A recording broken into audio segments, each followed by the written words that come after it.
Hello there, fairy tale lovers. It's me, Scarlett Cole, and you know what time it is. It is Kingdom Confidential tea time.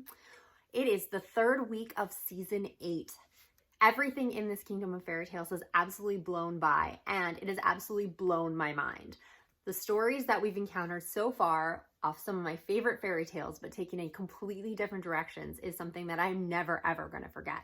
Some of these stories are so fantastic, and the authors who are writing them are really, really great, because these writers not only work hard for the kingdom, but they also write their own books as well. If you would like to stay along with them for the ride, or you find a new favorite within the kingdom, please make sure that you are checking out their other books, as I'm sure they will really, really appreciate it. However, make sure that you are keeping with the Kingdom of Fairytales, because we are far from done. The total story has not come to an end yet, but I know it's going to be absolutely blockbuster.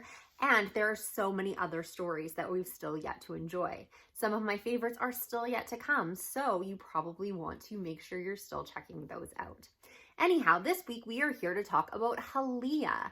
Halia has been a very fun season so far and has a lot to do with music. I love music, as do a lot of our readers out there, because you have been leaving comments about it.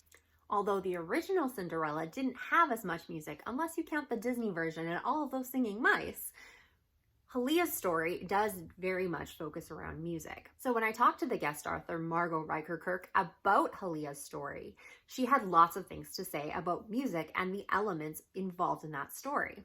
So let's get started. Here's 5 things you may or may not have known about Halia's story and season 8.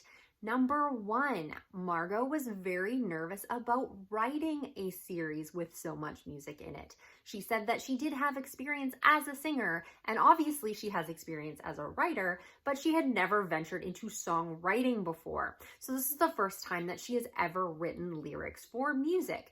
She said it was very, very exciting, however, very terrifying to go into this project without that experience. I feel that she's done a great job so far, and hopefully you've liked the stuff that she's come up with. If there are any particular pieces that you liked in the series, make sure you're leaving that in the comments below, and we will make sure that she gets the message. And I get it. Writing a book and writing a song are 2 totally different things. Yes, they're both writing, but they involve completely different skill sets. Luckily for us, our Margot is very multi-talented. Speaking of singing, the second thing about this series is not only were the characters inspired by the author was inspired by the characters. As a teenager, Margot was a singer in a band and in choir. However, she hadn't been involved in any singing, whether professionally or casually, for a very long time. As she was writing these books in the year 2019, she hadn't actually gotten back into singing at all, but in the process of writing the book, she did end up singing for a friend's wedding reception and then did join an a cappella group. I guess she might have found her next calling. However, I don't think she should be giving up writing, because I think she does a fantastic job of that too. However, I would love to hear her sing, and maybe if there's enough of us and we ask pretty please in the comments, we can convince her to give us a snippet of her vocal stylings. I can't promise you anything because I can't speak for her, but maybe it's worth a try. The third thing you need to know about this season is the fact that there were originally no demons or fae in Halia's world.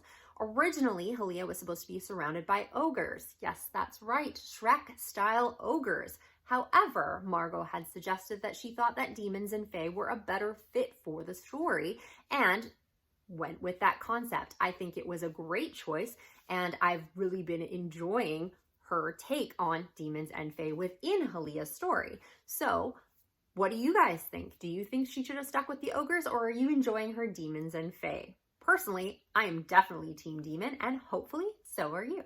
And the fourth thing that you need to know about this season also has to do with inspiration. This has to do with the author's inspiration as she was writing the books. The astral projection scene that is prominent within the season was inspired by the chilling adventures of Sabrina, which airs on Netflix. If you haven't seen it, I'm a huge Sabrina fan. I don't know about you, but clearly so is Margot. As she was writing the book, she decided to include an astral projection scene that was inspired by an astral projection scene within Sabrina. Obviously, the 2 scenes are different. However, you never know when inspiration is going to hit you, even if the stories are vastly different. And the fifth secret about this season is about Acacia. Acacia was not meant to be a major character within the season. Originally, she was just supposed to be a fae that was able to hide Halia's eye color. However, as Margot kept writing, Acacia's role got bigger and bigger and bigger. She's glad how Acacia's character turned out, as she ended up being a great adversary within the season. What do you think? Did you enjoy Acacia's character in this season? Leave your comments in the comment boxes below, and we will definitely check those out. So hopefully you love this behind the scenes look of Season 8 of the Kingdom of Fairytales, our Cinderella retelling, and Halia's story. Make sure that you are grabbing the fourth book in the season, which will be coming out this Wednesday, Goddess of Harmony. And if you haven't checked the season out, make sure to start at the beginning and read all 4 books all the way through. Our next one is one of my favorites coming up, so you'll definitely have to join us next week when we say goodbye to Halia and hello to our next character. However, I will miss Halia and all of the wonderful characters in this world, but it may have inspired one of our authors to take on a brand new career as a singer. Who knows, maybe this time next year we will be seeing Margot Riker-Kirk topping the charts not only on Amazon, but on iTunes as well. So like I said, make sure to grab that last book, Goddess of Harmony, that is coming out this Wednesday, and I will see you all next week. See you later, fairy tale lovers.